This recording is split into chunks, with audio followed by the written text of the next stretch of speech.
கர்த்தருக்கு மகிமை உண்டாவதாக. இந்த புதிய நாளிலே உங்களை சந்திக்கும்படி ரொம்ப சந்தோஷம் அடைகிறேன். ஆண்டவர் உங்களை நிச்சயமாக உங்களை பலப்படுத்துவாராக. நம்ம ஜெபம் பண்ணுவோமா?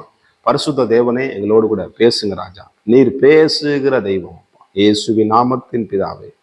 நாம் எடுத்து வாசிப்போம். அப்போஸ்தலர் 5ஆம் அதிகாரம், அதில் 36, 37 கூட வாசிப்போம். ஏனென்றால் இந்நாட்களுக்கு முன்னே தெதேசு என்பவன் எழும்பி தன்னை ஒரு பெரியவனாக பாராட்டினான். ஏறக்குறைய 400 பேர் அவனை சேர்ந்தார்கள். அவன் மடிந்து போனான். அவனை நம்பின அனைவரும் சிதறி அவன் அவன் அவமாய் போனார்கள். அவனுக்கு பின்பு குடிமதிப்பின் நாட்களிலே கலிலேயாகிய யூதாஸ் என்பவன் எழும்பி தன்னை பின்பற்றும்படி அநேக ஜனங்களை இழுத்தான். அவனும் அழிந்து போனான். அவனை நம்பியிருந்த அனைவரும் சிதறடிக்கப்பட்டார்கள். எனக்கு அருமையான தேவனுடைய பிள்ளைகளே, இன்னும் என்ன சிதறடிக்கப்பட்டாங்க? அவன் நம்பி ஏமாந்து போனாங்க. இன்றைக்கு சோத்திரம் அநேக பேர் மனித கடவுளை மனித கடவுளை என்ன பண்ணாங்க? வானத்தையும் பூமியும் உண்டாக்கின நம்ம தேவனை நாம் பின்பற்றும் பொழுதுதான், நம்மளை சிருஷ்டித்தவர், நம்மளை உண்டாக்கினவர், தாயின் கருவிலை உருவாவதற்கு முன்பதாகவே நம்மளை தெரிந்து கொண்ட தேவனை நம்ம பின்பற்றினா நம்மளுக்கு ஆசீர்வாதம். கர்த்தரை நம்புகிறவனும் அவன் என்ன பண்ணுவான்? செழித்திருப்பான். கர்த்தரை பின்பற்றும் பொழுது எரேமியால வாசிக்கிறான். அவன் என்ன பண்ணான்? உஷ்ணமான காலத்துல என்ன பண்றான்? அவன் என்ன பண்ணான்? இளைஞராக இருக்கிற மரத்தை போல இருப்பான். அவன் ரொம்ப செழிப்போடு கூட உஷ்ணம் வருது அவனுக்கு தெரியாதுன்னு சொல்லப்படுறது. ஏன்னா தேவனை நம்பி இருக்கிறவர்கள் அப்படி வாழ்வாங்க. ஆனா இன்றைக்கு மனுஷர்களை நம்பி, அதான் சொல்லப்படுறது, மனிதனை நம்பி என்ன பண்ணாங்கன்னா அவன் மடிந்து போனான். மனுஷனை என்ன பண்ணுவான்? மரித்து போவார் நாளை. எத்தனை பேர் மனுஷனை நம்பி எத்தனை பேர் சீட்டு போட்டு ஏமாந்து எத்தனையோ காரணம் பார்க்க முடியும். அவன் நம்பி சில பணத்தை கொடுத்து ஏமாந்து போறப்ப. ஆனா சில பேர் மனிதனை நம்பி என்ன பண்றான்? அவங்கள தெய்வமாக கும்பிடுறது. அது ரொம்ப முற்றிலுமான தவறான ஒரு காரியம். நம்ம உண்டாக்கினவரை பார்க்கும்பொழுது தான் நம்மளுக்கு ஆசீர்வாதம். நம்மளை படைத்த தேவன், தாயினுக்கு ஆண்டை உருவாக்கினப்போனா இன்னைக்கு எத்தனையோ ஜனங்கள் பார்த்தீங்கன்னா இன்னைக்கு மனிதனை பின்பற்றி போறாங்க. அது எவ்வளவு ஒரு கவலை கூட தான், ஒரு பரிதபிக்கக்கூடிய நிலைமை. மனுஷன் மறிச்சு போனா தான். ஆனா தேவன் மரித்து உயிர் தெழுந்தவர்.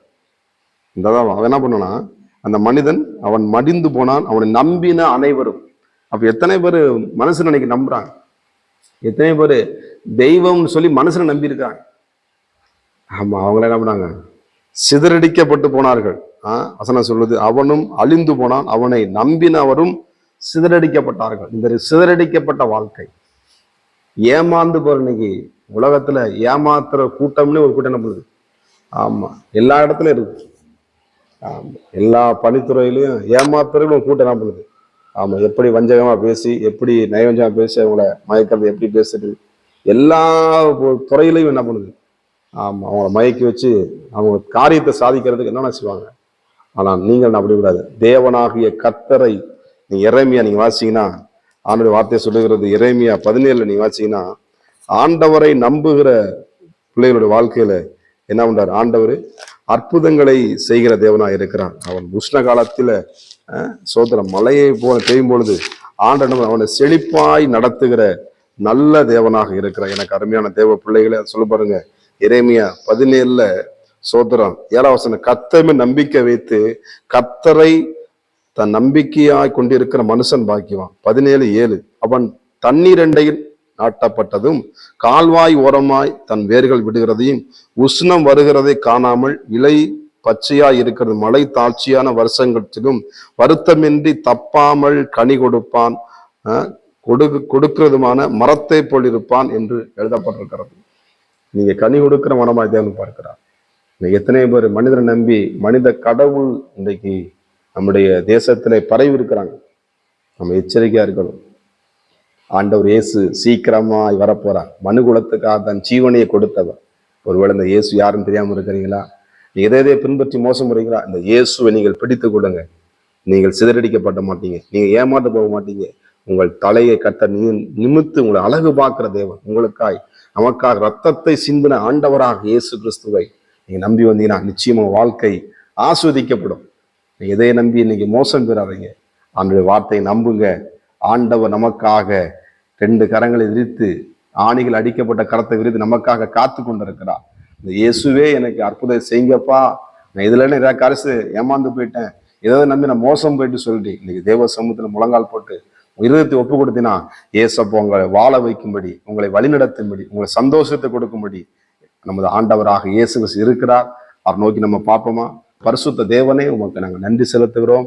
ஆண்டவர் அப்போஸ் நாங்கள் வாசித்தோம், எத்தனையோ ஆண்டவரே மனிதர்களை நம்பி, மனித கடவுளை நம்பி ஆண்டவரே சிதறி போனார்கள். இன்றைக்கு தேசத்துல மனித கடவுள்கள் எழும்பி அநேக ஜனங்களை வஞ்சித்து கொண்டிருக்கிறாங்க, அநேகர்கள் ஏமாந்து கொண்டிருக்கிறாங்கப்பா.